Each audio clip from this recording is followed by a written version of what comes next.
Harold Wade stood in his kitchen, clutching the counter as if it might vanish. Sunlight filtering through the window caused dust particles to dance slowly in the warmth. His cold coffee remained untouched on the table for an hour. Christine looked at him with eyes that were now unfamiliar, her gaze clinical and evaluative, like he was a specimen behind glass. "Sweetheart, where are the flowers?" she asked softly, using the tone doctors employ with confused patients. Harold glanced at the empty counter, but recalled the bell above the florist's door, the lily scent, placing them in his truck. The memory was vivid, yet he found the bouquet missing. "I bought them," he thought. "I remember." Dr. Marcus Thornton shifted uneasily in Harold's chair, drumming fingers on the table impatiently. Christine pushed a folded paper towards him. "This is what we need to discuss," she stated matter-of-factly, signaling the start of a more serious conversation. The document header read, "Power of Attorney." Legal jargon lay heavy beneath, alien and thick. "What's this?" Christine positioned herself in the chair opposite him, a chair where they'd shared 4 decades of morning coffee, shopping lists, leisurely Sunday crosswords. Now, Marcus Thornton sat beside her, his white coat still on as if he'd just stepped off rounds, which he had. Christine had brought him home. "Harold, take a seat." Christine kept her voice even, professional. "We need to talk about some issues." "Issues?" Harold remained standing, his knees wobbling with uncertainty. "What issues?" Marcus coughed. "Mr. Wade, your wife has noticed some concerning behaviors. As a medical professional myself, I must concur with her observations." "Observations of what?" Christine retrieved a small notebook from her handbag, spiral-bound, the kind she used for shopping lists. But this wasn't groceries. She opened it, and Harold saw his life documented in her precise writing. "October 8th, she began, "forgetting our anniversary. No gifts, no greeting, no recognition. I informed you I bought flowers on October 12th. Came home to find the stove left on, pot boiled over, smoke detector blaring. You were puzzled about how it happened." Harold's face turned red. "That was once before. I was preoccupied on October 19th. Got lost while driving to Miller's Hardware. Called me from a gas station, said the roads had been altered. They were under construction and repaved. On October 23rd, I couldn't recall our grandson's name during a phone call with Michael." Harold hesitated before speaking. He didn't remember that conversation, didn't recall struggling to recollect Jacob's name, but the memory seemed hazy, like a vision shrouded in mist. "I'm not." He tightened his grip on the counter. "I'm not sick. I'm a doctor. I would know." Marcus leaned closer, elbows on the table. A young man, perhaps 48. Jim was muscular, wore an expensive watch, leading the new cardiology department. Christine had spoken highly of him. "Intelligent," she'd said. "Rising in his career. Mr. Your behavior is indicative of a common issue, Harold, lack of self-awareness. Many individuals with initial signs of cognitive deterioration fail to acknowledge their symptoms. The brain has difficulty evaluating itself objectively in such cases." The words hit him like blows. Cognitive decay, early stages, lack of self-awareness. This is absurd. His voice sounded feeble. "Christine, tell him this is absurd." Yet, Christine didn't. She merely gazed at him with her calculating eyes, and Harold felt a chill within his core. His wife of 4 decades, regarding him as an issue to be handled. "Dear, we're trying to assist you." She pointed to the power of attorney form. "This is just a safeguard. It shields you. If something occurs, if you require aid in managing affairs, I can intervene. Manage finances. Make medical decisions. You've worked tirelessly your entire life. You deserve peace, not burdensome paperwork." Harold looked at the form, at Christine's hands, neatly stacked on it, the wedding ring sparkling under the light. Those hands were intertwined during their son's birth, during his father's funeral, and throughout 3 decades of him delivering infants at 3 a.m., while she maintained the household. "I merely need some time to reflect." "By all means." Christine's smile failed to touch her eyes. "Take as much time as you need. But Harold, it's crucial that you comprehend our concerns. Dr. Thornton has encountered similar situations before. Swift action is vital. Marcus nodded. The sooner we set up support systems, the more favorable the outcomes. Power of attorney, revised will, perhaps a consultation with a neurologist. I don't see the need for a neurologist. Harold's hands trembled, whether from rage or something else he couldn't discern. I require my wife to trust me. The words echoed in the kitchen. The cicadas chirped loudly outside, piercing the stillness. The coffee cups remained untouched on the table between them, leaving a brown stain on the wood. Christine rose, straightened her skirt. We'll discuss further tomorrow after you've had some time to process. Doctor. Thank you, Thornton, for your presence. Marcus stood up, shook Harold's hand. His grip was strong and assured, a man who felt certain in his decisions. Mr. Wade, I understand this isn't easy, but your wife is trying to safeguard you. They made their way towards the door together. Christine's touch on Marcus's arm, brief and casual, was recognizable. By the doorway, Christine looked back at Harold. Harold, I'm doing this for your sake. You comprehend that, don't you? Harold remained silent, incapable of responding. She departed without waiting for a reply. The screen door banged shut, a familiar noise Harold had heard countless times, yet today it echoed differently final. Alone in his kitchen, Harold stared at the power of attorney document on the table. A vehicle engine roared outside, seemingly Marcus's BMW, judging by the sound. Costly and sleek. He reached for the paper, still trembling with uncertainty. The legal jargon blurred into indistinctness, either a result of his emotions or tears. I'm not mad, he declared to the empty room. The house remained silent. Harold settled in his chair, now Christine's seat filled with another man's recollection, and struggled to retrieve the memory of purchasing those flowers. The memory stubbornly eluded him. 3 sluggish days drifted past like wading through mud. On Thursday evening, Christine returned home carrying grocery bags.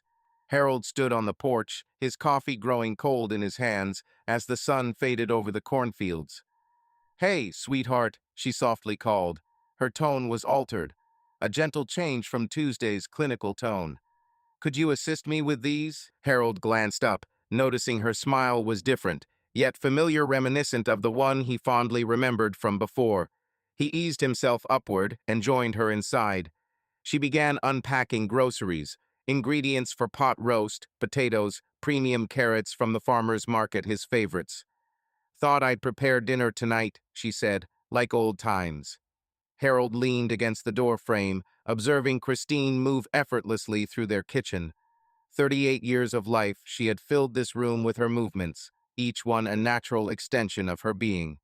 Christine, with tears in her eyes, admitted, I was too detached. You are not just a patient to me, you are my husband. Harold felt a sense of relief wash over him as she continued, I've been so absorbed by work, and the new department head, Marcus, has been causing chaos. I've been working long hours to keep up. She moved towards him, grasping his hands. I was unfair to take it out on you. That wasn't right. Her touch felt genuine, real. Harold clutched her hands tightly. I thought, his voice caught, I thought you thought I had lost my mind. Christine pulled him close, enveloping him in her familiar lavender scent. I was worried, she confessed. They stood in the kitchen as the evening light dimmed, holding on to each other. Harold felt a burden lift from his shoulders. He realized he'd been mistaken. She still cared for him deeply. Let's seek counseling, Christine suggested, whispering into his ear. Collaborate on this matter as a united front. Harold acknowledged. Absolutely, all right, yes. That evening, she prepared pot roast. They dined together, discussing Michael, the church fundraiser, and Bill Morrison's latest boat acquisition. Mundane topics, but pleasant ones. As they retired for the night, Christine kissed Harold's cheek. I adore you, Harold. We will be all right. He was reassured by her words. The therapy room held a scent of vanilla candles and aged books. Doctor, read the plaque on Patricia Vance's desk, signifying a licensed marriage and family therapist. In her late 60s, she had kind eyes and a worn wedding ring from years of matrimony. "So, what brings you two here today?" Dr. Vance inquired. Christine spoke first, with Harold noticing this, yet not dwelling on it much. "We've been married for 40 years. Lately, I've been worried about Harold's memory. Initially, minor oversights like forgotten dates and misplaced items, but it seems to be worsening, and I feel swamped." Dr. Vance sympathized, jotting down, "This must be quite terrifying for both of you." Her voice trembled, displaying an excellent sense of pitch. "I am continuing to work full-time at the hospital, attempting to be a good spouse, a good physician, and now a caregiver as well. I'm unsure if I can manage all these responsibilities." Harold adjusted in his chair, making it squeak with leather. "I don't require a caregiver." Christine tried to grab his hand. He conceded. "This gathering is intended for improved communication." Dr. Vance gazed at him. "Christine mentioned concerns about your memory. How do you feel about that? It feels like I'm being told I'm ill when I am not." "You missed our anniversary," Christine whispered gently. "I didn't," Harold halted. "The flowers." He was convinced before, but the counter was empty. "Did I buy them?" Christine's eyes held sympathy and sadness. "Or did you just intend to buy them?" The distinction struck hard. Harold struggled to speak. Couldn't find the right words. Dr. Vance scribbled something down. "Memory can be challenging, particularly when under strain. Harold, has work been stressful recently?"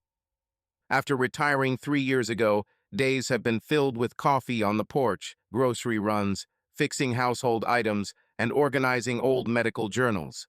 The quiet is soothing yet empty." "It's been fine," Dr. Vance said with a smile, addressing Christine's feelings of being overwhelmed. "What could help?" Christine asked, wiping away tears. "We need to plan ahead. If Harold's condition worsens, I need the power to assist him. That means setting up a durable power of attorney, updating our will, and arranging medical directives." "Merely precautions," Dr. Vance replied. "Harold, would you be willing to set those measures in place? Not because they're needed now, but as a gesture to Christine to alleviate her concerns?" "A thoughtful gesture," Harold responded, looking at his wife, who was now shedding quiet tears. It had been years, perhaps decades, since he last saw her cry. "I don't want you to shoulder this burden alone." Dr. Vance offered assistance, the power of attorney papers already on his desk, courtesy of Christine's lawyer. "It's just a precaution," he reassured Harold gently. "You retain control, Harold. This simply permits Christine to help if needed." Harold sighed as he signed the documents, a familiar motion from decades of signing prescriptions, hospital charts, and permission slips for Michael's field trips. Christine breathed out, reaching across to squeeze his shoulder. "Thank you, dear," she said. "This means a lot." The ink was barely dry when they stood up to depart. In the parking lot, Christine glanced at her phone repeatedly. "Are you all right?" Harold inquired. "Yes, fine. Just work matters." She tucked her phone into her bag without looking at him. "I need to fill in for someone at the hospital for a while. I thought we'd have dinner.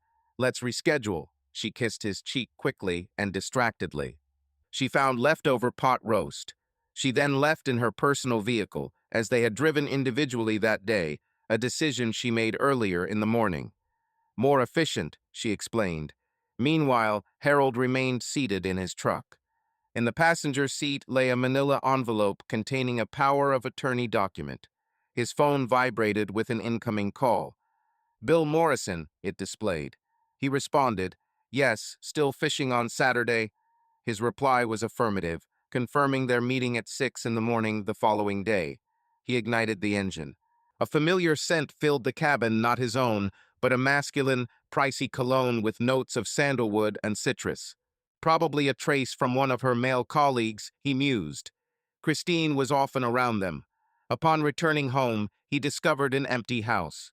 He warmed up the pot roast and consumed it while standing at the kitchen counter, gazing out the window as the sun dipped below the horizon. At 9, he retired to bed. The guest room door remained closed, light emanating from beneath. Christine had been occupying that room for the past 2 weeks, she said, to give you space. He couldn't recall waking her during restless nights.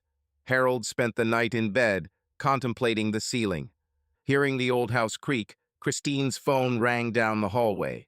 It sounded once, twice, thrice. Light-hearted giggles seeped through the wall. Harold shut his eyes, hoping she was right about their situation. The morning light streamed in too harshly. He brewed coffee and inspected the bank statement that arrived the previous day. Their joint savings account displayed $39,847.23. The figure stared back at him. They had over 47,000 before, 48 perhaps. Maybe his memory failed him. A transfer record was there. $8,000 to HC Medical Consulting LLC, a name unfamiliar to Harold. He'd inquire about it once Christine returned home, if she did. In the drugstore, he purchased a plain blue spiral notebook, similar to ones Christine used to document his illness. Now he too would record events. The first call logged was at 9:47 am on Tuesday. It rang 8 times before going to voicemail. "Christine, it's me. Could you call back?" Troubled by an entry in my bank statement, I phoned Chris the second time on Tuesday at 2:15 p.m. The voicemail stated he needs to discuss the LLC transfer, which I should call about when convenient. In the evening at 6:30 p.m., he picked up the call. He was with a patient and could only spare 30 seconds, so he couldn't discuss it then. Instead, he promised to call back. However, he didn't, so Harold noted down a hash mark in his notebook. By Friday, there were 47 marks. The bank statement was causing him discomfort, similar to a stone in a shoe. He postponed his fishing trip with Bill on Saturday and drove to Regions Bank instead, where the teller Ashley, around 25 years old, helped him investigate a transfer from his account. The number he used 38 years ago, when they opened their joint account as newlyweds awaiting a baby, was the one he had memorized. Ashley typed, furrowed her brow, typed again. "Sir, this account appears under Christine Wade's name solely." "That's my wife. It's a joint account. I'm shown as the sole account holder as of..." She scrutinized the screen. October 26th, 3 days after he'd signed the power of attorney. "This is incorrect," Harold stated, his tone too forceful. The man at the adjacent window looked over. "I've been on this account for 38 years. Sir, I can only tell you what the system displays. If you have concerns, you'll need to contact Mrs. Wade. I'm speaking with you. I'm a joint owner." "Sir," Ashley's voice softened, becoming sympathetic, the way people speak to bewildered older individuals. "You're not recognized on this account. I can't discuss it without the primary holder's consent." Harold drove home with knuckles white on the steering wheel. He attempted calling Christine from the truck. Voicemail. Tried again from the kitchen. Voicemail. Tried from the porch, watching dusk arrive. This time, she replied, "Harold, you must cease." "Cease what?" "Calling me excessively. It's harassment." 47 times, he countered. "And it's not harassment when I can't get my wife to communicate with me." "I'm occupied, Harold. I can't drop everything due to your financial confusion." "I'm not confused. There's $8,000 unaccounted for." A brief silence ensued, making Harold believe the call had disconnected. "That's the LLC," Christine eventually responded. "A tax strategy. Our accountant suggested it. I informed you of this." "You didn't remind me." "I did," she said, sounding uncertain. "You just don't recall." "This is precisely what I'm discussing," Harold stated, pacing the porch and causing the boards to groan beneath his boots. "Christine, my name has been removed from the account. Because of the power of attorney, it streamlines things. I'm managing our finances now, remember," she added. "You signed the documentation." "I signed so you could assist if needed, not so you could erase me," he retorted. Once more with the clinical tone. "Your actions are compulsive and troubling me greatly. I believe you should consult a professional. I'm addressing you specifically. This suspicion isn't simply paranoia when the money is indeed missing." A pause. "After that, I must depart. Please cease contacting me." She ended the call. Harold gazed at his phone. He made another mark in his notebook. The total now stood at 48. By the end of October, the notebook contained 133 marks. Christine answered 11 times in total. The discussions averaged approximately 93 seconds in duration. Harold kept track of the duration himself. Between conversations, he undertook research. The joint savings were dwindling, with another $8,000 missing, then $6,000, regular transfers occurring as if on a schedule, all to HC Medical Consulting LLC. Harold sought a copy of the house deed from the county recorder's office. His name had been erased, refiled with Christine listed as the sole owner. The date was October 29th. At the pharmacy, Harold went to collect his blood pressure medication. Pharmacist Tom Chen had known him for 2 decades. "You collected additional prescriptions yesterday, Dr. Wade," Tom said. "The ones I'm seeing are quetiapine and lorazepam, filled under your name, picked up by Christine Wade. This isn't a request I made, they're on your chart. New prescriptions from Dr. Thornton at County Hospital, Marcus Thornton." Harold drove to the hospital where he had practiced for 35 years and delivered half the town's babies. The new receptionist didn't recognize him. "I need to see my wife, Dr. Christine Wade. Are you expecting me?" "I'm her husband," Harold said. The receptionist spoke into the phone quietly, hung up. "Sir, please wait here. I just need to talk to." 2 security guards emerged from the hallway, one of whom was unfamiliar to Harold, the other being Frank Gibson, who had been working security for 15 years. "Dr. Wade," Frank said, his face showing pain. "You must depart from here," you were told. "What's transpiring, doctor?" you asked.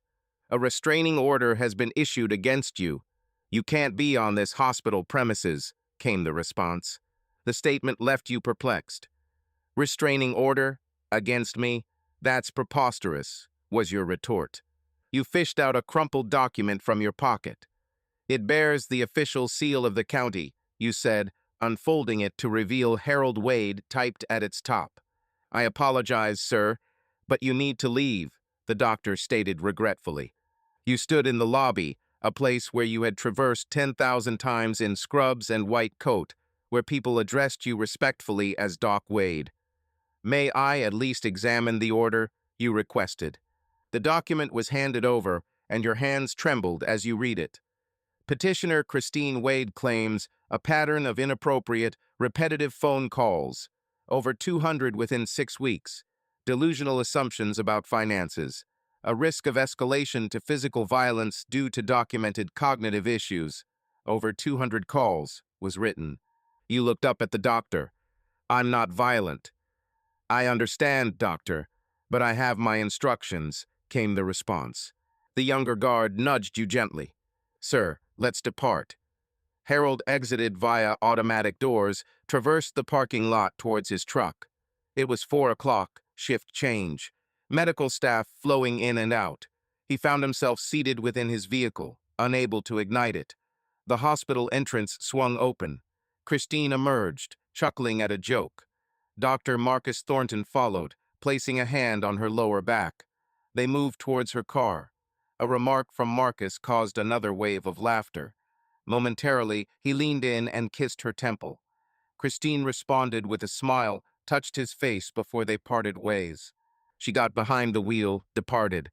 Marcus approached his BMW, parked near Harold's truck.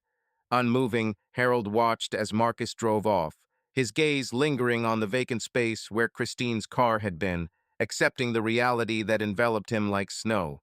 She wasn't ill. She wasn't disoriented.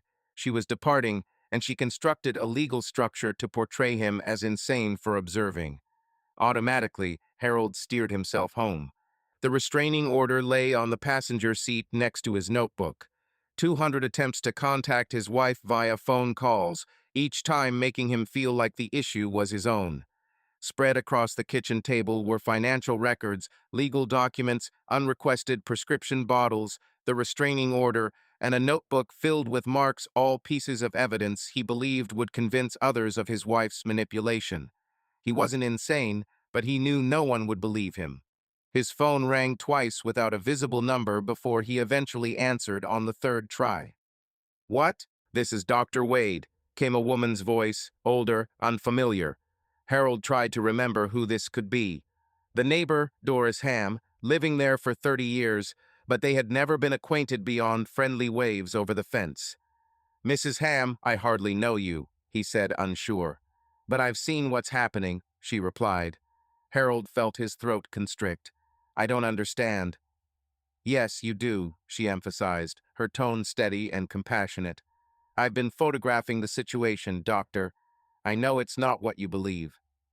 About the cars in your driveway when you're away, about your mail being collected. I've been eavesdropping at the fence as well. I overheard your wife instructing that doctor on how to record your decline." Harold struggled to breathe. "My daughter experienced something similar," Doris continued. "Her former husband manipulated her, attempted to institutionalize her. I couldn't prevent it then. But perhaps I can assist you now." "Why would you aid me?" "Because someone should have helped my child." Her voice trembled. "Can I visit? You need to look at a file I have prepared for you." Harold surveyed his vacant kitchen, his empty house, the restraining order that deemed him dangerous, the bank statements indicating confusion, the prescription containers suggesting sickness. "Yes," he said. "Come over." He ended the call, made one more tick mark in his notebook. Call 201, but this time it was different. This time it was someone calling me. Tuesday morning arrived as usual. 20 years at the Elks Lodge breakfast Harold had attended, with the same booth, bacon and eggs, and men recounting similar stories. Seeking familiarity, he wished to recall himself before Christine dismantled him bit by bit. The parking lot held Bill Morrison's truck, Eddie Santos' sedan, Reverend Michael's old Buick, his people, his town. He entered, and the doorbell tolled overhead. The clamor continued, yet quieter, as if volume had been reduced. Toward his usual corner booth Harold strode, where Bill was always waiting with coffee and a newspaper spread like a tablecloth. Bill returned his gaze. Rising, Bill moved to another table across the room. Harold halted, the thermos now feeling overly heavy in his hand, and Eddie Santos looked then away. Quickly, no greetings exchanged. Harold stood there, acutely conscious of every glance not directed at him, every conversation resuming with heightened volume. He picked up his breakfast from the counter.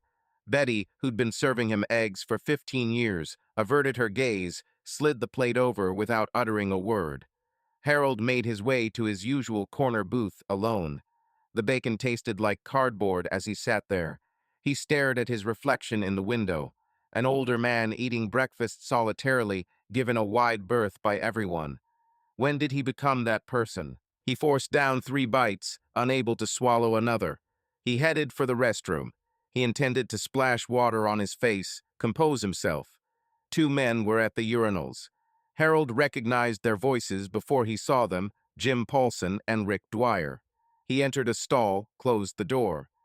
"That's the one Christine was referring to," Jim said. "Wade? Dr. Wade?" "Yes, she convened a meeting at the hospital last week. A group from church and the lodge." Harold paused at the stall door. "Warn us about something," he asked. "He claims he's becoming delusional, making accusations against her. Paranoia-related issues. She's concerned he might become violent."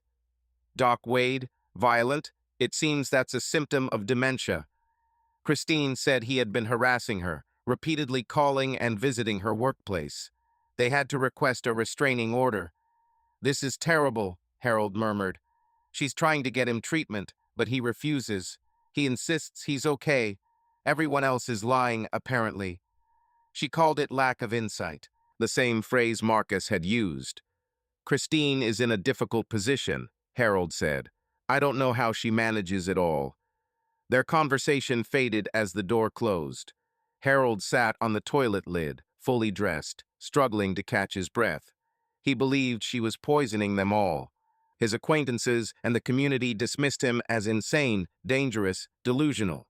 They believed her because she was Dr. Wade, carrying credentials, a white coat, and medical jargon that made her sound authoritative. What did Harold possess? Just a spiral notebook full of marks and a narrative that echoed the ramblings of an elderly, paranoid man. He left the bathroom, Past his untouched breakfast, Bill Morrison averting his gaze, Betty behind the counter. No one bid him farewell. Harold sat in his truck for an hour, parked outside the closed diner, gazing at nothing. The town continued around him, with Mrs. Chen walking her dog, the hardware store opening, life carrying on as if he wasn't vanishing. His phone rang. Reverend Michaels. Harold almost didn't answer, but 25 years of Sunday services, potlucks, prayer groups, and hospital visits when congregants were ill-mannered. Harold, it's Jeff Michaels. Reverend. A pause followed. Take care, I wanted to check on your well-being. I'm fine. That's good then? It seems that way. Another pause. Apparently, you've been dealing with some stress. Struggling with the change of retiring. Ah, so it appears Christine informed me about it. Did she happen to mention anything else? A moment of quietness followed, heavy and prolonged. Harold, I believe you might benefit from speaking with a professional. I can suggest some Christian counselors who specialize in, he stumbled over the words, transition difficulties associated with aging, guiding people as they adapt to confusion. Thank you, Reverend. I'll ponder it.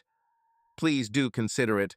The congregation is praying for you, praying for Harold, the mad one, for poor, bewildered Harold who bothers his wife so much. Harold ended the call. Even the divine messenger thought he was losing his grip. He drove a longer route home, passing by the diner where he and Christine used to share pie on Friday nights, passing the hardware store where he purchased lumber for Michael's treehouse, and the church where they tied the knot 40 years ago. Tracing his life path, everything now seemed alien. His home felt like a crime scene. On the porch, Harold watched the day wane. Doris Ham was tending to her petunias at the fence line, an action he had never noticed before. She glanced at him, raised a hand in greeting. Harold merely nodded his back. Doris put down her watering can, walked across the lawn steadily, carrying a manila folder. "May I sit here, Doc Wade?" she asked, gesturing to the empty chair. He acknowledged with a nod. "This is Christine's spot." Doris settled in, letting out a slight groan. Approximately 72 years old, she seemed robust, practical in her attire, her hands bearing the marks of labor. "We've barely spoken in our 30-year neighborly relationship," Harold admitted. She placed the folder on her lap. "I take responsibility for that. I generally prefer solitude. No issue with that, per se. It becomes problematic when one witnesses something amiss and remains silent." She unveiled a file. "I've been observing, Doc, and I've been recording." Photographs were placed on the small table. Images of Marcus Thornton's BMW in Harold's driveway, October 18th, 2:47 p.m. Absence of Harold's truck in the backdrop, noted. Marcus loading boxes from Harold's garage into his trunk, October 23rd, 11:15 m. Missing car of Christine, absent overnight on 3 distinct occasions. Timestamps provided, October 18th, November 2nd, and an unspecified time for the third instance. Close-ups revealed bank statements being taken from Harold's mailbox by Christine November 2nd. "Since when have you been capturing these?" 5 weeks, once I spotted the pattern." She extracted additional documents. "This timeline reveals that your car broke down on days of your bank meetings. An uncanny coincidence, don't you think?" Harold scrutinized the evidence. "Evidence solid, tangible, time-stamped." "Irrefutable evidence. I've captured some conversations as well." Doris seemed remorseful. "At the fence. I understand it's an intrusion, but it's my property, a public discussion, legally acceptable." She retrieved a small recorder, played it. Christine's voice, slightly tinny yet clear. "Simply record each moment of confusion. Document it. Dates, times. Strengthen the case." Marcus. "What if he isn't genuinely declining?" Christine, he is. I'm a doctor. I can see the symptoms. Marcus. "But Christine." Christine, are you serious about this? We need evidence." Doris turned it off. Harold's hands trembled. He placed his coffee before it slipped. "Why?" His voice broke. "Why would you assist me? Doris fell silent for a moment, watching the remaining light fade from the sky. My daughter, Sarah. She experienced this. Her ex-husband gaslit her for years, told her she was insane, unreliable, paranoid. He tried to commit her, almost succeeded. Her tone became monotonous. 5 years passed. She ended her life by hanging in her own apartment, leaving behind a note stating she could no longer trust her mind. Harold shut his eyes as Doris lamented, "I failed to save her. I didn't realize until it was too late. However, I see the same happening to you, and perhaps I can help." "I doubt I can be rescued," Harold replied. "Believe it or not, yes, you can," Doris asserted, tapping a folder. "Because, doctor, you're not insane. You're being plundered in broad daylight by someone who knows how to make you appear so." Stunned, Harold opened his eyes, looking at this woman he'd acknowledged for 30 years, yet never truly understood. "What should I do?" Doris suggested. "First, stop trying to battle this on your own." She then extracted her phone and explained, "I traced your son, Michael, in Seattle. He arrives tomorrow morning with a lawyer, as you asked him to bring one." A glimmer of hope emerged. "That's dangerous. Christine reached him first. I sent him those photos yesterday, called him this morning." She met his gaze. "He's on a plane now." Hopeful yet fragile, Doris affirmed. Skeptical at first, Harold recalled. Not just regular correspondence, but LLC formation papers arrived, complete with notary seal, supposedly from HC Medical Consulting, LLC documents he claimed to have never seen before. The bank transfers echoed in his mind. She's accused of forging his signature, using someone else's notary license without notice. Believing the same, he grew angry. Doris smirked, a mix of smallness and fierceness. "Your son is returning, doctor," she said, "and he's coming to fight." In the approaching night, moths swirled around the porch light. A dog barked in the distance, the usual sounds of the world continuing its rhythm. Yet, something had changed. Harold was no longer alone. "Thank you," he expressed his gratitude. Doris patted his hand.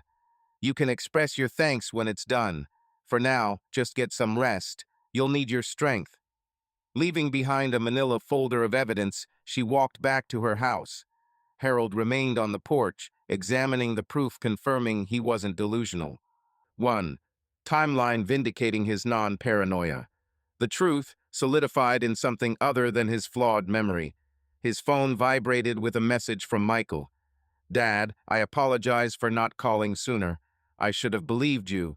I'm on the 6 flight. We will rectify this." Harold reread it thrice, responding slowly, "I love you, son." The reply arrived swiftly. "Love you too, Dad. See you tomorrow." Harold placed his phone aside. Once more he looked at the file, Dora's house illuminated in the kitchen, the empty seat beside him where Christine once sat. Perhaps, he contemplated, some families are found in ruins. Maybe that's sufficient. Dawn arrived crisp and bright. Already on the porch with steaming coffee in the November air, Harold was there when the rental car entered the driveway. Michael emerged first at 42, his hair graying at the temples. He bore a resemblance to Harold's father, the strong jawline, the cautious eyes that examined before they acted. A woman stepped out from the passenger side, dressed in a business suit and carrying a leather briefcase. It was clear to Harold she was a lawyer, Michael assumed.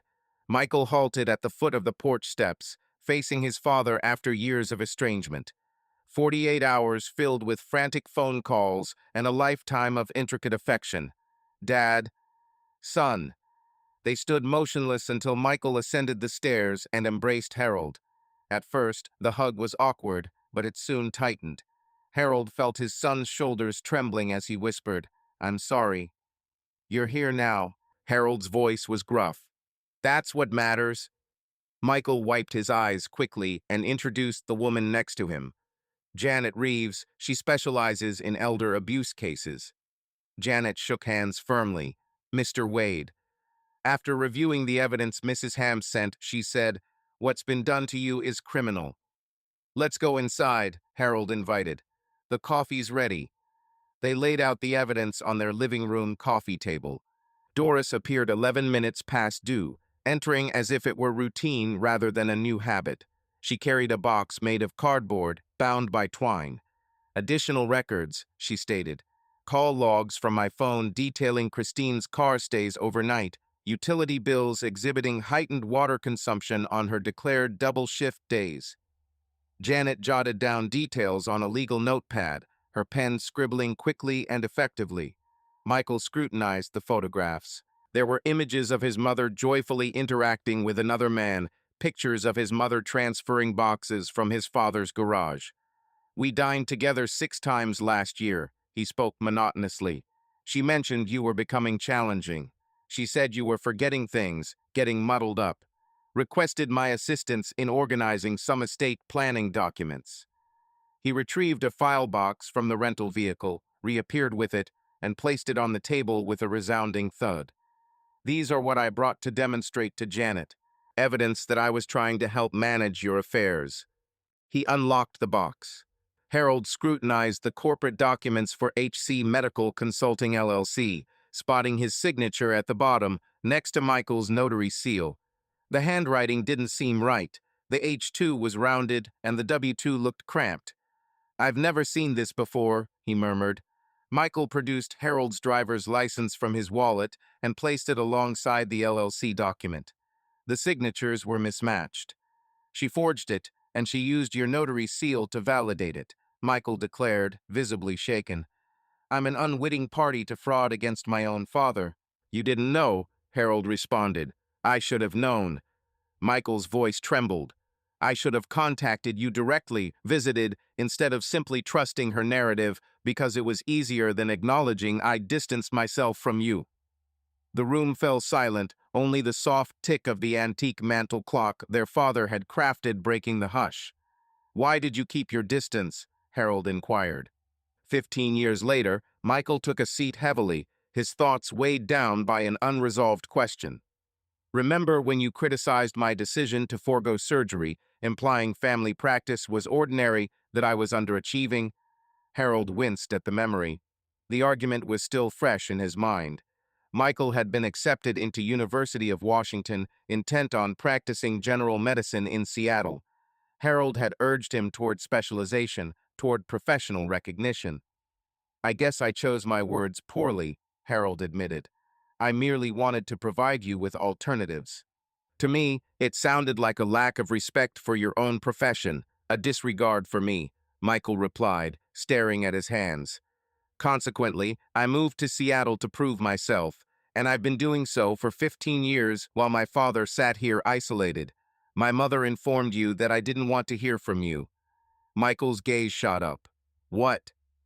2 years ago, on your birthday, I made a call, left a message. You never returned it. When I queried Christine about the matter, she mentioned that you had discussed it with her, stating that you required some distance. She suggested I respect this. However, Michael stated that he never received such a message. He then produced his phone, scrolled through it, and showed everyone an email dated June 14th, which was addressed to you, but apparently unread by you. This email was regarding Emma starting 2nd grade and suggested a video chat. Janet questioned if Christine had access to your email, to which Harold replied, bitterly, that she held power of attorney.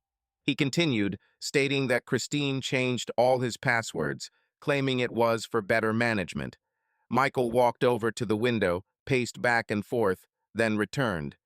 I've been deceived, he said. She exploited my feelings of guilt and absence. She made me believe you were declining, so I felt responsible because I wasn't here to witness it myself. Therefore, when she asked me to notarize documents or witness signatures, I obliged, thinking I was being a good son. Doris interjected, her voice calm but firm. You have been manipulated. She skillfully unearths weaknesses and capitalizes on them. She is my mother, but she's a wrongdoer, Janet asserted. We will expose her. Tapping her legal notepad, she continued, Here's what we possess. Photographic proof of the affair, a chronology of financial manipulation, doctored corporate documents, prescriptions given to Harold without his knowledge or authorization. She glanced at Michael. Your declaration about being misled into providing notarial services, that's fraud, identity theft, and elder abuse. What regarding the restraining order? Harold inquired. We'll contest it during the hearing, Janet replied. In case of the Ethics Board meeting this Friday, we will request an emergency session to tackle the restraining order and Christine's actions. Once we lay out this evidence, the board won't have any other option. Will they trust us? Harold detected a hint of uncertainty in his voice. The prolonged period of disregard had ingrained a deep sense of doubt within. They'll trust the evidence, Janet asserted, and they'll believe Rita Chen. Who is Rita Chen? A bank employee, Mrs. Ham, located her yesterday. Rita has been intentionally sending you those duplicate statements. She suspected something was amiss, but couldn't act directly without risking her job.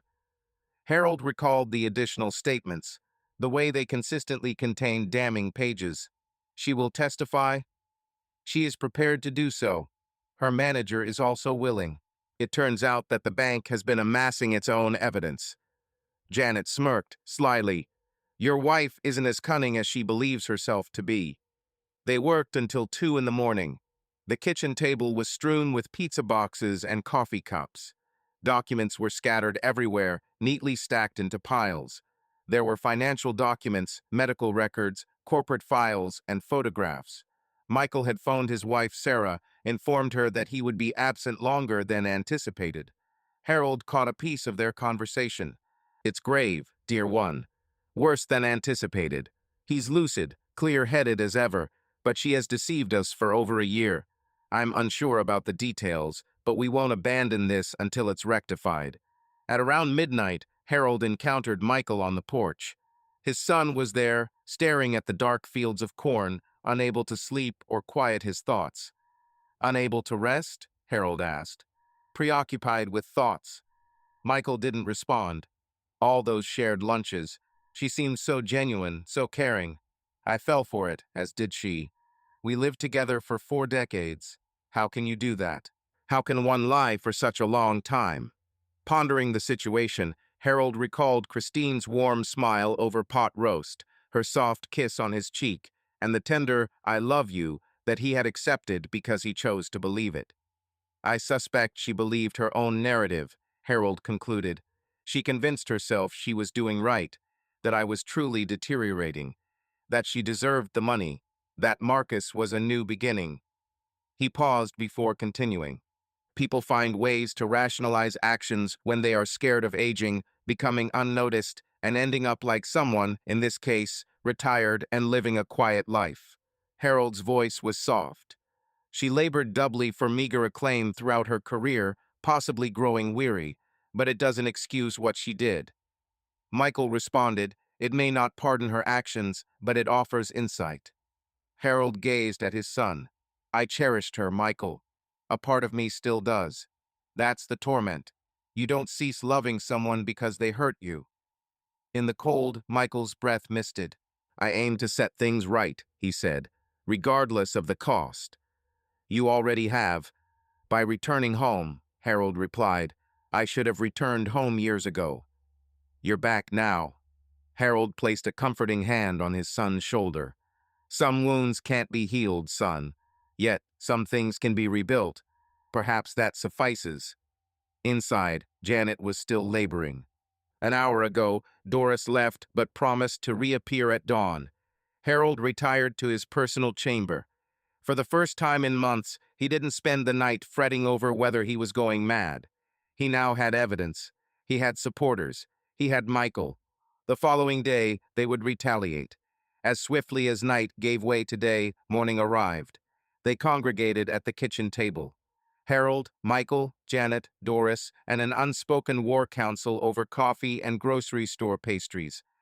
Christine is unaware of our intentions, Janet remarked. She believes Harold is secluded and discredited. The restraining order hearing is set for Friday at the hospital.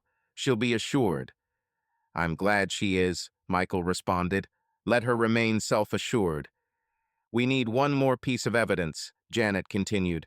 Harold, can you obtain your medical records from the hospital, the ones Christine supposedly documented your deterioration? I'll see what I can do, Harold replied. No, demand them, Janet insisted. You have a legal right, and I want to examine what she wrote. Doris, you can assist with that. Your nephew works in medical records. In 2 days, they would confront Harold's case. Janet unfolded his file, revealing records from 8 months prior. Memory lapses were frequently reported. Daily living difficulties necessitated monitoring. Confusion and disorientation to time and place were noted. A cognitive assessment was recommended, all entries made by Dr. Christine Wade. However, these entries were backdated and fabricated. "Here's your evidence," Janet declared. She had falsified medical records to construct an incompetency case. Michael scrutinized his mother's handwriting. "She'll lose her license," he said. "But she'll lose more than that," Janet responded. "Medical fraud, elder abuse, identity theft. She faces 5 to 7 years." Harold felt no triumph, no validation. Instead, a void replaced the 40 years of their marriage. "Let's proceed," he stated. The hospital conference room filled with the scent of industrial cleaner and burnt coffee. Friday was approaching rapidly, offering only 2 days for preparation before engaging in the battle of his life. Long table, swiveling chairs, buzzing fluorescent lights above. 5 board members settled along one side, recording secretary at the end, laptop open. Harold entered accompanied by Michael on his left and Janet on his right, Doris trailing behind with a manila folder in hand like a protective shield. Gerald Paulson, the board chair, physician, looked up from his papers. Aged, with wire-rimmed glasses, the weary expression of a person who's witnessed numerous personnel conflicts. "We're assembled to discuss the restraining order petition filed by Dr. Christine Wade against Harold Wade with accusations of harassment and inappropriate behavior." He cast a glance at Harold. "Mr. Wade, I appreciate your voluntary attendance." Harold nodded, unable to respond due to a dry throat. The door creaked open. Christine entered wearing her white coat, symbolizing armor and authority, accompanied by Dr. Marcus Thornton in his own white coat, along with an unrecognized lawyer dressed expensively. "Young man." Christine surveyed the room with her eyes. Settled on Harold, not unexpectedly, then relocated to Michael. She halted her steps briefly. Her countenance carefully masked, yet Harold detected a fleeting glimpse of surprise, alarm, terror. Michael regarded his mother with an expression unfamiliar to Harold, cold, unyielding. Christine collected herself, composing her visage, settling into the chair opposite. Marcus occupied the seat beside her, evidently uneasy, repeatedly adjusting his tie. "Dr. Wade," Dr. Paulson began, "you applied for a restraining order against your spouse. Could you elaborate on the situation?" Christine crossed her fingers on the table, her wedding ring still in place. Harold observed this detail. "A performance like stage dressing. This ordeal is excruciating for me." Her tone remained even professional. "My husband has suffered from cognitive deterioration over approximately 8 months, memory loss, disorientation, and alterations in personality. As a medical practitioner, I identified these signs and attempted to secure him assistance." "What type of aid?" "Neurological assessment, medication, therapy." Harold resists acknowledging his predicament, becoming increasingly suspicious, casting allegations towards our finances and colleagues. Marcus was glanced at by her. "Dr. Thornton has been aiding me in handling this complex predicament, serving both as a colleague and confidant, ally." The term echoed like a deception. The harassment intensified, Christine elaborated. "Over 200 phone calls within 6 weeks. Appearing at my workplace despite explicit warnings, I grew anxious about my security. A restraining order seemed inevitable." Dr. Paulson jotted down notes. "Mr. Wade, do you wish to respond?" Harold attempted to speak, but Janet gently touched his arm, choosing silence instead. "Dr. Paulson, if allowed, I'm Janet Reeves, Mr. Wade's legal representative. Prior to addressing the restraining order case, we possess proof suggesting that this hearing ought to encompass a broader scope." Christine's lawyer, Thomas Brennan, leaned forward. "Objection. This hearing is exclusively about Mr. Wade harassing my client." "Wade is present willingly to confront the claims," interjected Janet. "However, we possess solid evidence suggesting financial manipulation, falsification of medical records, and misuse of medical authority by Dr. Christine Wade. Evidence that this board ethically must scrutinize." The board members glanced at each other. "What proof do you have?" inquired Dr. Paulson. "Visual proof, bank statements, testimonies from numerous witnesses, and documentation of corporate fraud involving forged signatures." Christine maintained a calm facade, but her grip on the table tightened. "These allegations are unfounded," argued Brennan. A desperate ploy by an individual with questionable mental state countered Harold forcefully. "I'm not mentally impaired," he emphasized more than he felt. "I'm being swindled by my wife, and she's leveraging her medical credentials to portray me as unwell." A hush fell over the room. Dr. Paulson took off his glasses, meticulously cleaned them. "Miss Name," said Harold with conviction. "Reeves, this behavior is uncommon. The anomaly lies in a doctor manipulating medical documents for personal gain, specifically against her spouse," Janet stated. "If you'd rather we concentrate solely on the restraining order hearing, that can be arranged. Nonetheless, the evidence we gather will inevitably find its way to the state medical board, the district attorney's office, and all local media outlets in the county." She paused. "Your decision." Dr. Paulson consulted with fellow board members in hushed tones. "We shall now hear the evidence, but let's maintain order," she instructed. Janet reached for her case. "I'd like to begin by calling Doris Ham as a witness." Doris stood at the table's end, identifying herself, a neighbor of 30 years and retired postal worker. Her voice was as unyielding as stone. She unfolded her documents, displaying images on the screen behind her, courtesy of the room's outdated projector. The photographs showed Marcus Thornton's BMW in Harold's driveway, accompanied by a timestamp, 2:47 p.m., October 18th. The board leaned forward, intrigued. Marcus was unloading boxes from Harold's garage. Timestamp, October 23rd. Christine's vehicle missing overnight. 3 distinct occurrences, each with a corresponding timestamp. Mail being diverted. Bank statements evident in Christine's possession. "I initiated documentation 5 weeks prior," Doris stated, upon noticing inconsistencies that seemed suspicious. She presented a well-organized timeline, neatly printed and detailed. Whenever Mr. Wade had a bank meeting, his truck mysteriously failed to start. Whenever he attempted to access financial records, they'd been shifted or vanished. "I noticed Dr. Thornton entering the Wade residence on 14 separate instances when Mr. Wade was absent." "Mrs. Brennan rose up. "Aren't you overstepping boundaries? All photographs taken from my property, visible from public view, no expectation of privacy." Doris remained unfazed. "I am aware of the law. I confirmed it." "Your reasons for this surveillance?" Doris's countenance stiffened. "My daughter was subjected to gaslighting by her ex-husband. She vowed never to allow another person's predicament like hers, a suicide 5 years prior due to distrust of her own mind." The room fell silent. Doris retrieved a small recorder and hit play, Christine's voice echoing. "Just record each instance of confusion, jot it down. Log dates, times. Develop the case." Marcus: "What if he isn't genuinely deteriorating?" Christine: "He is. I'm a doctor. I see the symptoms myself." Marcus: "But Christine, are you determined to make this work or not? We need a record." Doris paused the recording, leaving everyone in the room frozen, Marcus looking unwell with beads of sweat on his brow. "This recording is inadmissible," Brennan began. Janet stated, "It's entirely acceptable in a court hearing." "This also suggests premeditation." Dr. Paulson turned towards Christine.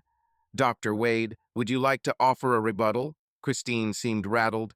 "That discussion is misrepresented." "What scenario makes constructing the case appear innocent?" Janet questioned. "I was recording real symptoms. We'll discuss that later."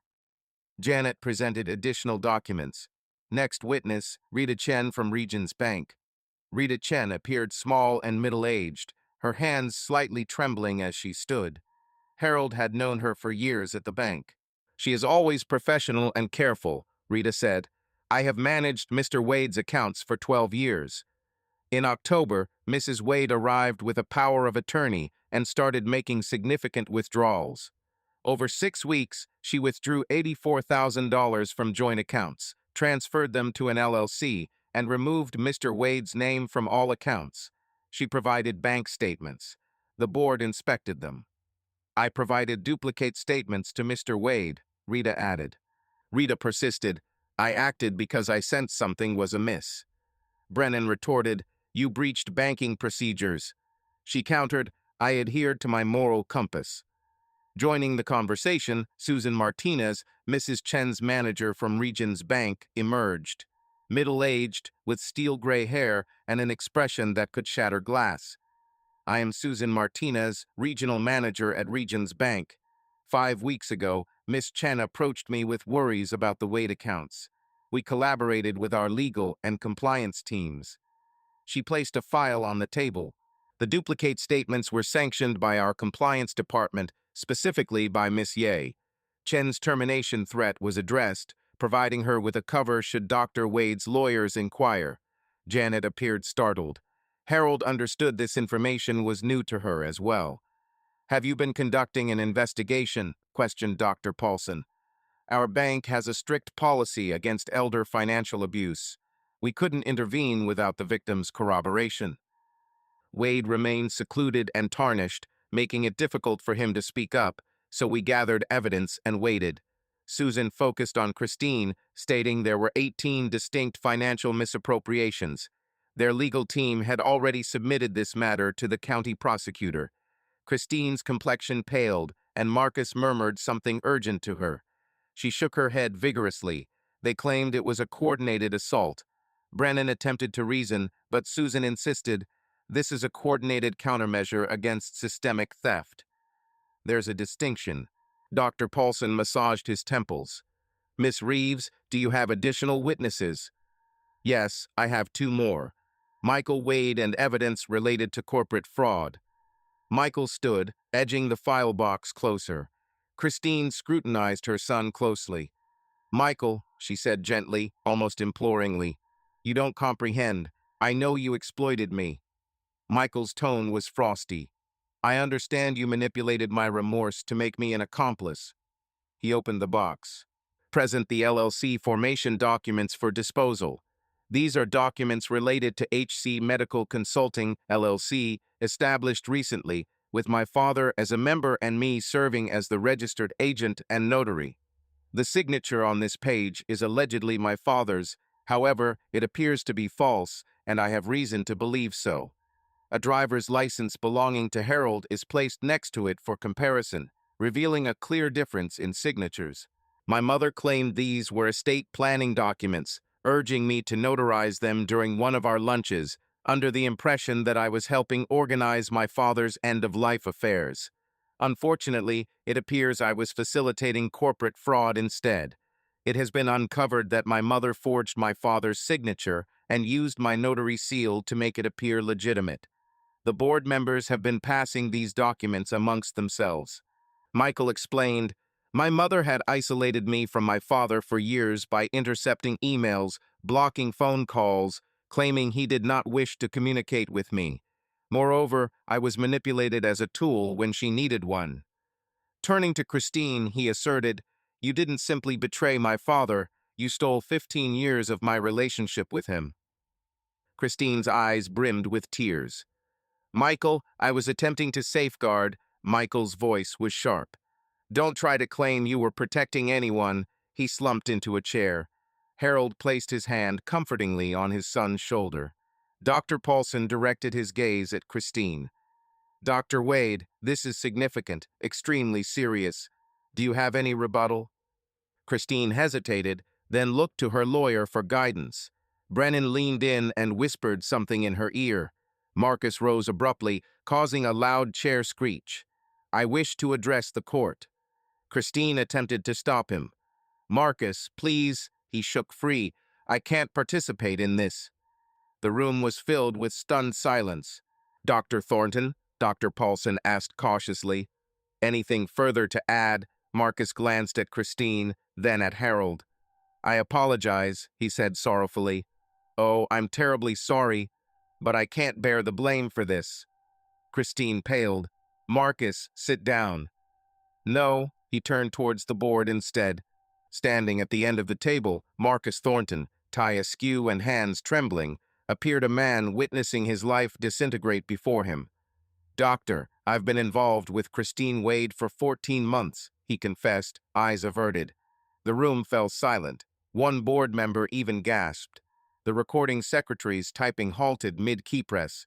Christine rose from her seat. "Marcus, there's no need," Marcus interjected firmly. "Yes, there is." He needed to confess the truth to preserve whatever remnants of his soul remained. Dr. Paulson motioned for him to continue. Taking a deep breath, Marcus recounted Christine's approach from the previous year. Her husband was exhibiting signs of decline, and as a fellow professional, he trusted her assessment. A senior and respected figure in their field, he had no reason to question her medical judgment. However, 3 months ago, she disclosed a new plan: have Harold declared incompetent, liquidate their assets, and relocate to Arizona together. Marcus showed me real estate properties, specifically condos in Scottsdale. He had meticulously planned it all out. "That was a lie," Christine began. "I have the emails to prove it." Marcus pulled out his phone, his hands shaking so much they nearly dropped it.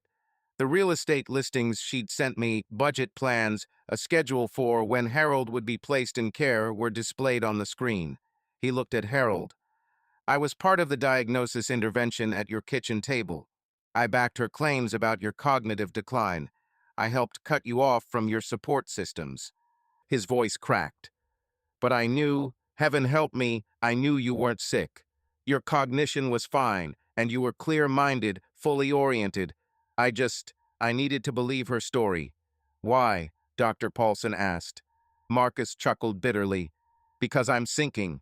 2 divorces, $70,000 in debt, child support, alimony, medical school loans I'll never pay off. I'm 48 years old, and I've failed at everything except my career." He slumped down heavily.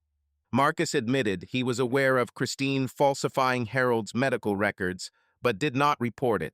When questioned by Dr. Sarah Kim, he explained that he had continued to allow it out of fear of revealing his own involvement. Marcus expressed regret and acknowledged that Christine was not the victim in this situation, but rather Harold was. Christine stood motionless, ignoring her lawyer as Janet asked Marcus if there were any other records supporting this plan aside from emails. Numerous messages regarding schedule, asset transfers, and handling Michael, should he show suspicion.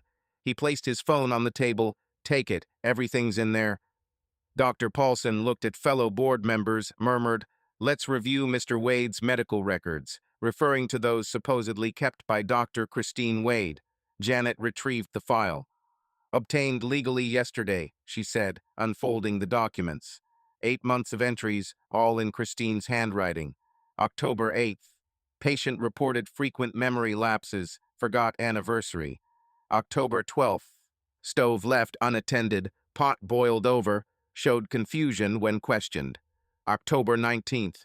Became disoriented while driving, needed help finding home. October 23rd.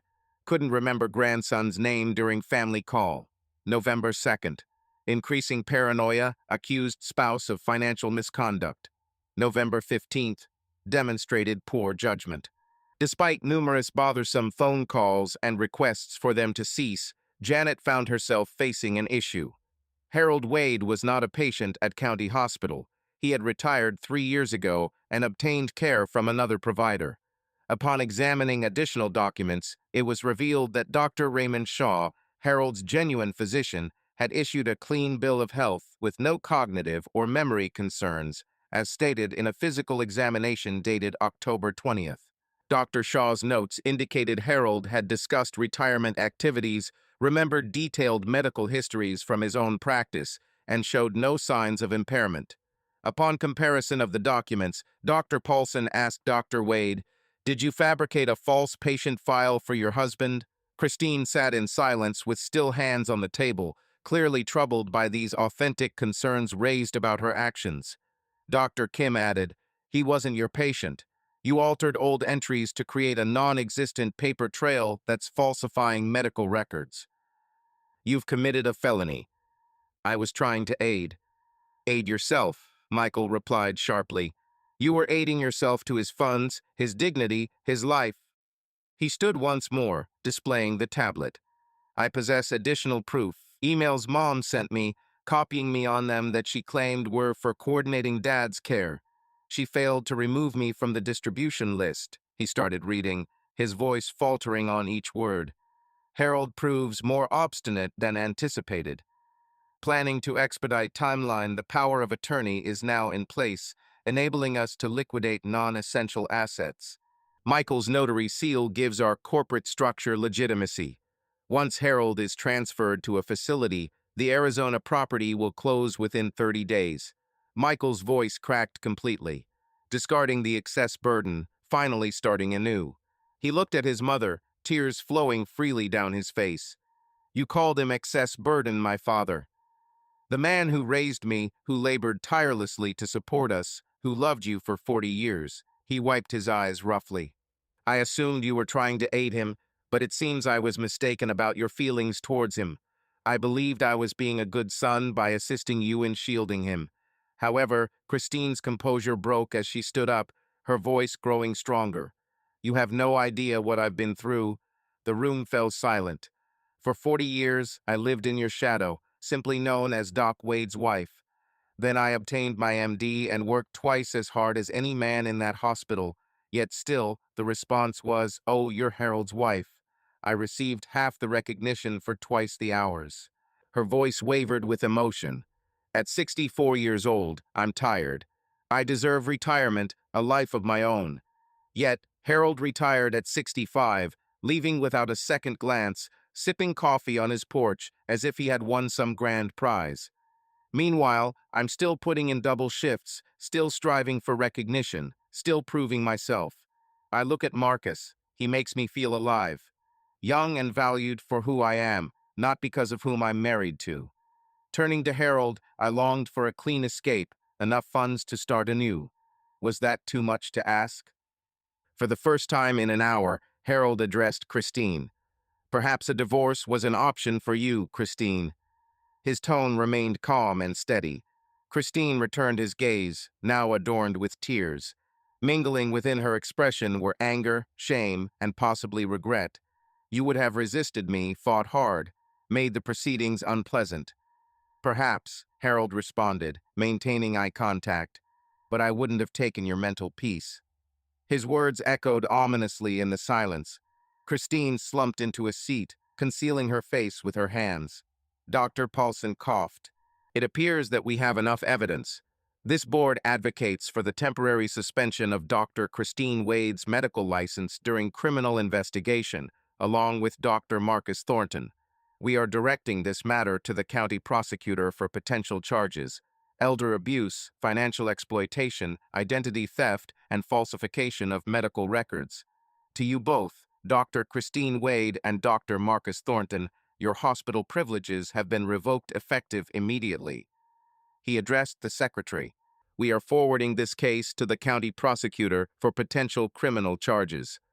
Security led you from the building, but Christine's lawyer attempted to intervene before giving up when he saw her defeated expression. Two unfamiliar guards stood by the door, and Christine, with trembling hands, collected her documents without looking at anyone. Marcus briefly hesitated, glanced at Harold, then apologized one last time before departing. Christine turned towards Harold, their eyes locking after years of shared history, filled with both good times and strife. The room gradually cleared, and the board members left, whispering, while the secretary packed her laptop and Janet organized papers. Harold remained seated, unable to move or comprehend as 40 years' worth of memories concluded in just an hour and a half. Michael took a seat next to him. Placed a hand on his shoulder, Harold looked towards an empty chair once occupied by Christine, her image, professional yet alien with her face, mirroring his wife. We won, he said, voice monotone. Dr. Paulson neared. Dad? Yes. A sigh escaped him. I know it doesn't feel like winning. Paulson continued, expressing regret for the hospital's failures, the missed falsified records, the unquestioned restraining order, and lack of thorough examination. Harold nodded, speechless. Paulson declared the restraining order null and his reputation restored, with new protocols to stop such mistreatment. "Thank you," Paulson departed. Only Harold, Michael, and Doris remained. "Let's go home, Dad." With shaky legs, Harold stood, assisted by Michael. They ventured towards the parking lot under the bright, chilly November sun. Christine's car was absent. Only Harold's truck remained parked several rows back. "Are you able to drive?" "Yes, I'll lead the way home." After winning, Harold climbed into his truck and took a seat behind the wheel. Justice was served, truth exposed, everything he had fought for attained. But why did he feel so hollow? He ignited the engine, casting one last glance at the hospital in his rearview mirror, a place where he'd invested 35 years of his life, where Christine had spent hers, and where their marriage had met its end under harsh fluorescent lights. Harold drove home, with Michael's rental car trailing closely behind. The ensuing 3 days passed like a fog. Harold seemed to drift through his own house, a specter of his former self. He brewed coffee, sat on the porch, and gazed at the cornfields, repeating these actions. Michael stayed, sleeping in the guest room, making phone calls to Seattle to lawyers, to the prosecutor's office handling matters that Harold couldn't face yet. On Saturday morning, the mail arrived. An official envelope from the county clerk awaited him at the mailbox. Harold opened it, standing outside. It contained a restraining order that had been dismissed, an account closed, access reinstated, and property rights restored. 3 documents, rectified, confirming his existence once more, his reality, credibility, and rights as an individual. He handled them delicately, stowing them away in his pocket. Michael was on the phone. Yes, the corporate dissolution was filed. All accounts were frozen pending asset recovery. Seems she has a public defender now. No, father is fine, as well as he can be. Harold brewed fresh coffee. The house smelled as it used to. However, everything had changed. Michael ended the call. That was Janet. On Monday, prosecutors would file formal charges. Christine's attorney was discussing a plea deal. She might face 5 to 7 years, likely serving 3 with good behavior. In 3 years, for 40 years of marriage. Harold sipped his coffee. It tasted like ashes. Tuesday arrived too quickly. The Elks Lodge breakfast. He had missed last week, couldn't bear it. But Michael urged him to attend. "You can't hide Dad," he said. "You didn't do anything wrong." So Harold shaved, donned a clean shirt, filled his thermos. Michael drove. "Would you like to join?" "No, this is a task I must handle alone." The parking lot was partially filled, with Bill Morrison's truck in its customary spot. Harold entered. The bell chimed, silencing conversations momentarily before resuming. Then Bill Morrison approached, Harold preparing himself for what was to come. Bill stopped in front of him and extended his hand, introducing himself as Doc Wade. "Glad you're back," he said. Harold accepted the hand and returned the greeting with a hug, quick, awkward, yet sincere. Bill regretted, whispering softly, that he had been cowardly, choosing to accept the easy narrative instead of inquiring further. He felt Harold deserved better from him. After a pause, Bill stepped back, inviting Harold to sit at their usual corner booth. Nobody had occupied it since Harold's absence. They had been waiting for his return. The mention caused Harold's throat to tighten as Bill led him there. Pushed a dessert plate towards him, containing butter pecan pie, Harold's preferred choice. Bill conceded that they couldn't change the past, but suggested another chance if granted. Harold contemplated the pie, Bill, and the spectators at nearby tables: Eddie Santos, Jim Paulson, Rick Dwyer, men who had turned a blind eye when he required assistance. "Do you still fish on Saturdays?" Bill inquired, his face relaxing with hope. "Every week, yes. Pick me up at 6, agreed Bill. A deal was struck. The morning diners returned to their chatter. Eddie Santos and Jim Paulson signaled from afar. It wasn't the same, but it was something. Harold savored his pie, its taste genuine. In the afternoon, Harold's phone rang. Reverend Michaels was on the line. "Harold, I owe you a substantial apology," the Reverend admitted. "No, please, let me express myself first." A momentary pause followed. "I let you down," the Reverend confessed. He had accepted Christine's story without hesitation. I ought to have paid you a visit, conversed with you personally, instead of merely assuming your predicament required assistance. I am your pastor. I should have been more aware. Harold acknowledged the man's heartfelt and sorrowful apology. He desires you to return to church when ready, not out of obligation, but because we require your presence. We need you to help me recall what genuine faith appears like. I will ponder it. That is all I can request. And Harold, I am genuinely praying for you now, not the way I did before, that pitying prayer for misguided Harold. A true prayer for your recovery. Thank you, Jeff. After they disconnected, Harold sat on the porch. Doris emerged from behind the fence, watering can in hand. She walked across without asking, sitting beside him in the chair. How was breakfast? Better than anticipated. Good. People around here aren't all unkind, just frightened sometimes. This has become our custom morning coffee evening discussions. We found kinship in the debris. Harold, you essentially saved my life, he admitted. We've already discussed this. Yet, I need you to truly grasp it. Harold gazed into her eyes. If you hadn't witnessed the situation, if you hadn't recorded it, if you hadn't contacted Michael, I would be institutionalized, now medicated, isolated, and forgotten. Christine would be with Marcus in Arizona, and no one would have questioned it. Doris's eyes brimmed with tears. My daughter didn't have someone to watch over her. You were that person. That's the sole difference. It means everything. She patted his hand. What are your plans now? This porch can't be where you stay forever. Harold had been contemplating this. I wish to assist people, those experiencing what I went through. How? Perhaps through consulting, leveraging my medical background. I understand the tactics now, the gaslighting, the isolation, how they misuse authority to discredit victims. This understanding is valuable. Worthy of much, Doris agreed. You would excel at that. I've been exploring elder abuse advocacy groups. There's a network in our region. They link victims with resources. Reach out to help construct their cases. I already did so this morning. They invited me to speak at a county social services training event next month. Doris expressed her approval. You're quickly finding purpose, aren't you? It's necessary to take action. One can't remain angry forever. Michael entered the room. Your call is from Patricia Chen of Social Services, Harold answered. Kind and composed, she spoke. Mr. Wade, I learned about your predicament, which is inexcusable. However, your testimony could benefit numerous others. Would you consider sharing your experience at our training session? Discuss it openly with social workers, law enforcement, and medical professionals who need to grasp the abuse of medical authority and how institutional deference shelters abusers. Harold contemplated this proposition.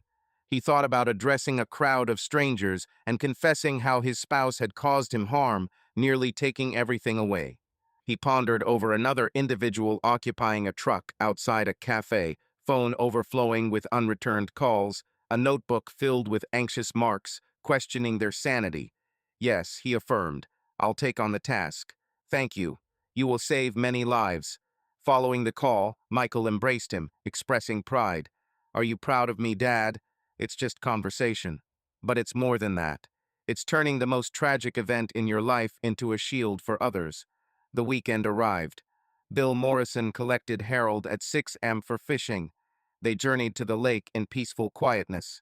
Positioned on the dock with their rods and a thermos of coffee, they listened as Bill shared Christine had accepted a plea bargain. 3 years. To be released in 18 months with good behavior. Harold watched his line. True. How do you feel about that? I'm uncertain yet. Harold retrieved his line slowly. A part of me yearns for her to remain imprisoned forever. Another part merely feels sorrowful. Sorrowful. 40 years, Bill. We shared a child, built a life together. She discarded it because she was exhausted and fearful, unsure of how to simply depart. She did more than depart. She attempted to annihilate you. Yes, she did. Harold's line pulled slightly. No catch. Just flow of the current. Yet she remains the woman I adored. That feeling cannot be switched off. Bill fell silent for a spell. You're a superior man, Doc. I'd seek revenge. I craved revenge too. For some time. Harold placed down his fishing rod. However, I am past the age of hate. It consumes too much energy. Instead, I prefer to fish. Bill chuckled, raised his coffee in a salute. They continued to fish until midday. Caught nothing. The outcome didn't matter. On Sunday evening, Harold's phone signaled. A message from Michael. An image attached. Emma and Jacob holding fishing rods, smiling at the camera. Message. Kids ask when they can fish with Grandpa. Sarah says we're coming for Thanksgiving if that's all right. I'll prepare the turkey. Harold gazed at the image. His grandchildren. He barely knew them after 15 years. Christine's manipulation.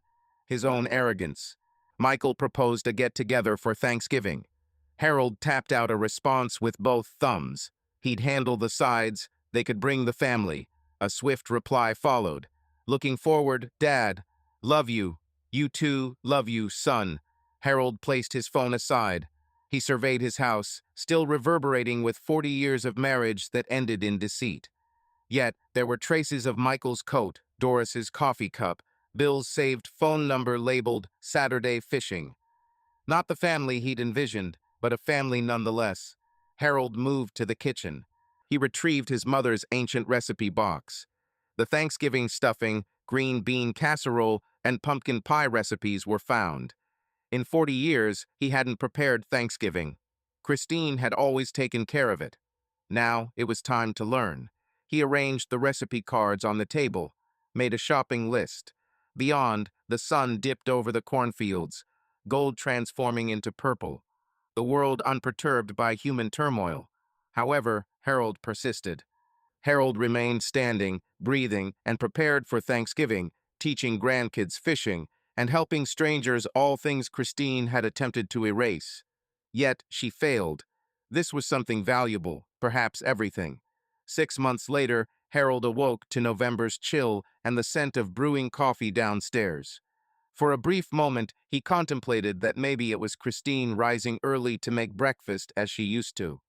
But then he recalled Michael had arrived from Seattle the previous day with Sarah and the children. It was Thanksgiving week. Harold got dressed, found Michael in the kitchen, still disheveled from sleep, pouring coffee into 2 mugs. "Good morning, Dad. You slept well? Better than I have in a while," they exchanged. They sipped their coffee on the porch, where frost glistened on the grass and the sun was beginning to color the sky. "The kids are thrilled," Michael shared. "Emma can't stop talking about fishing, and Jacob wants to see your old medical bag. It's in the closet. Unopened for 3 years, it might be time to reveal it. He's considering a career as a doctor when he grows up, his grandson maintaining the family legacy, something Christine could never claim. She'll be released next month," Michael whispered. "My mom. Early release due to good behavior."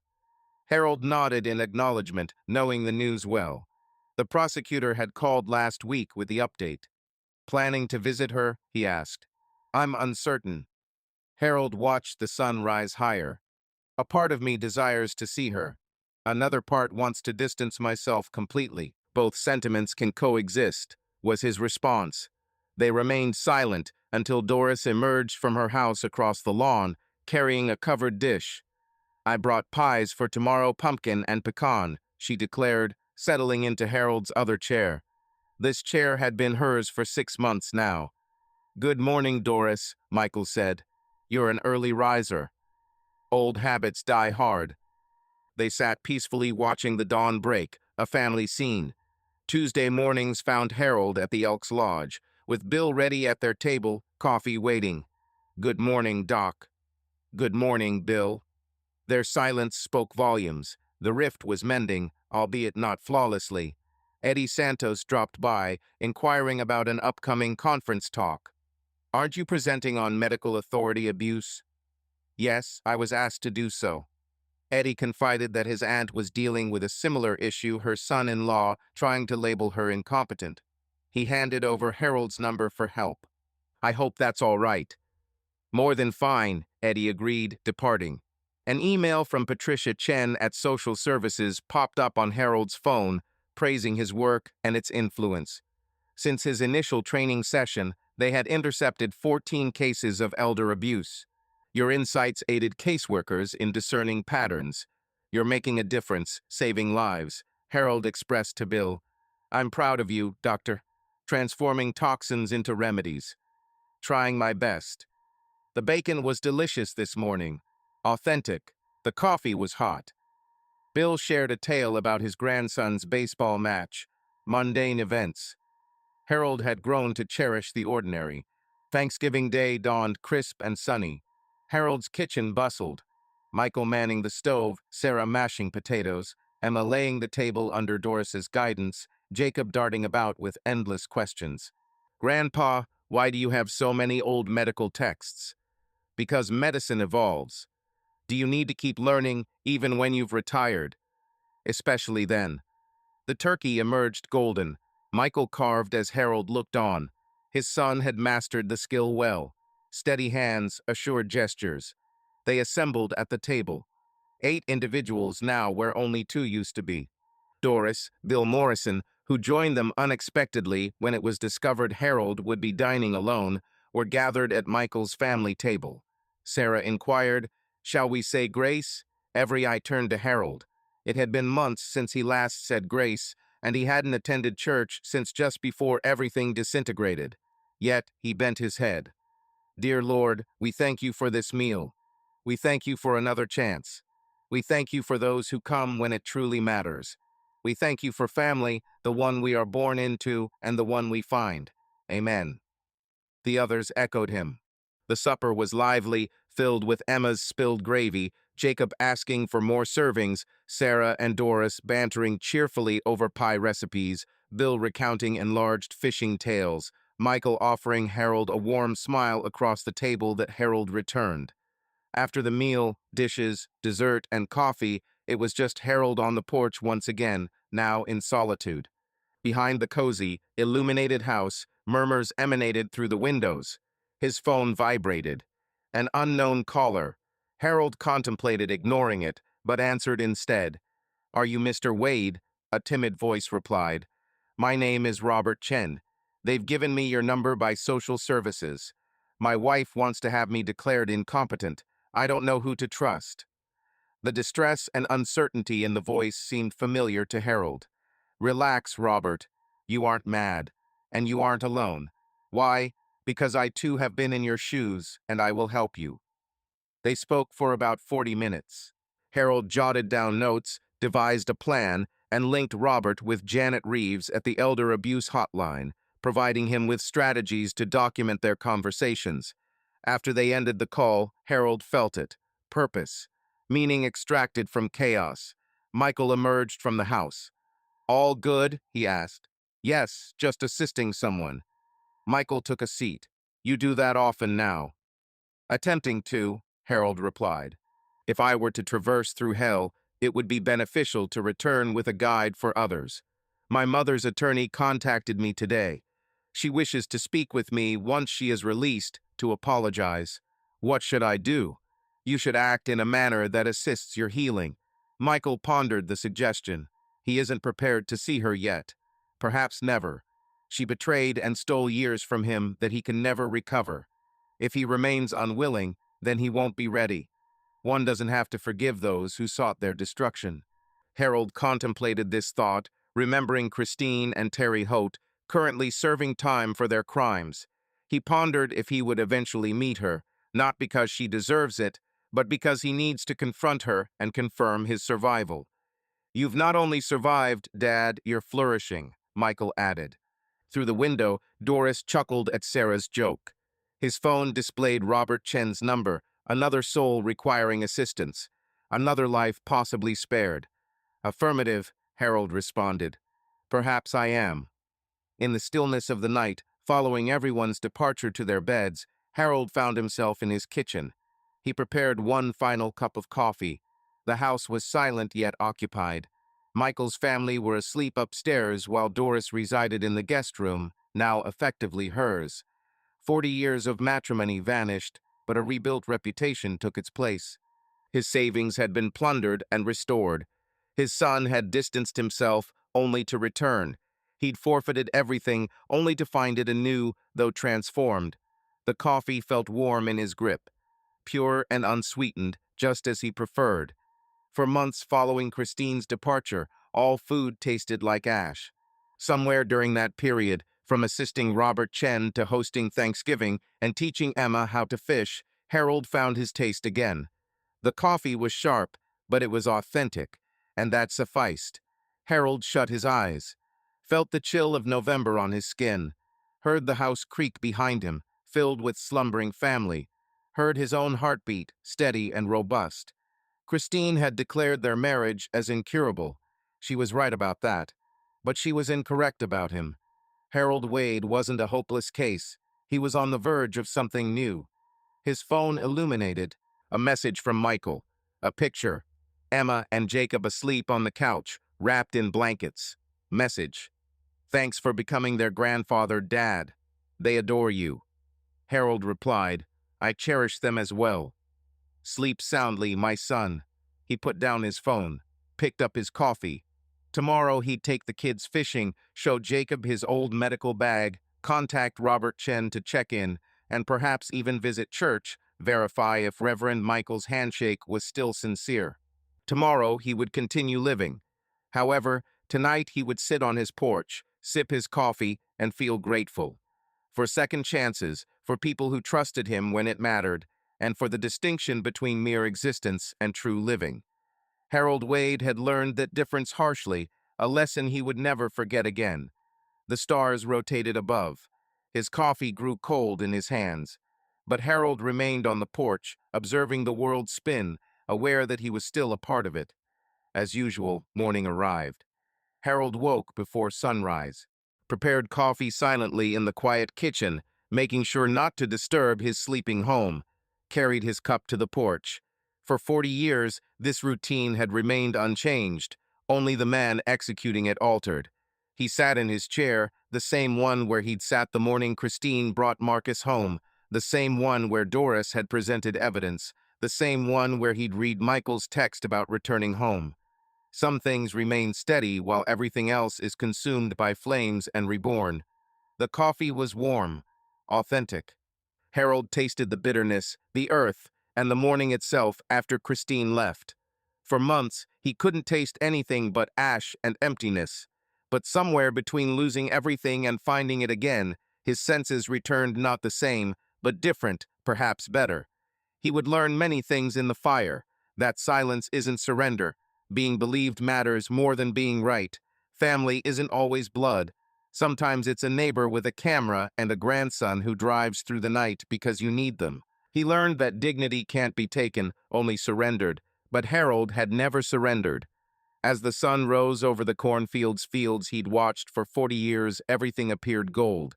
Yet they seemed different, or perhaps it was him. Inside, someone was stirring. Footsteps on the stairs. Emma's voice. Is Grandpa awake? Michael replied. He's likely on the porch. That's where he always is. Harold smiled, content to be found there. They should witness men enduring the seemingly impossible and emerging still able to greet the day, to savor coffee, to offer love. As the screen door creaked open, Emma entered in her disheveled state and pajamas. Good morning, Grandpa. Good morning, my dear. She snuggled into his embrace, fitting seamlessly as if she'd always belonged there. What are you doing? Simply watching the sunrise. Why bother? Because I can. Pondering this, Emma nodded in agreement, settling comfortably against him. They remained quiet, side by side, as the world stirred. A tale of yesteryears and tomorrow's promise unfolded between them. Shrouded in the crisp chill of November, the aroma of brewing coffee, and the sun casting its glow over fields that bore witness to countless stories yet continued to thrive. Harold closed his eyes, taking a deep breath. He had persevered. Through the invalidated prognosis, ignored calls, estranged community, transformed spouse, returning son, saving neighbor, and near-fatal struggle. Reached the other side, and it appeared like this. A porch, a child, sunrise, a genuine tasting coffee since he was still alive to savor it. Christine attempted to eliminate him. However, erasure is effective only if one allows it. Harold resisted. In his resistance, he unveiled something Christine never grasped: you can't annihilate a man who recognizes his own value. Emma stretched against him, yawning. "I love you, Grandpa," she said. "I love you too, dear," was his reply. The sun ascended further. The coffee cooled. Yet Harold remained on his porch, cradling his granddaughter, watching the light spread across what he almost lost and what he battled to preserve. Alive, intact, sufficient that moment, that precise instant encapsulated everything.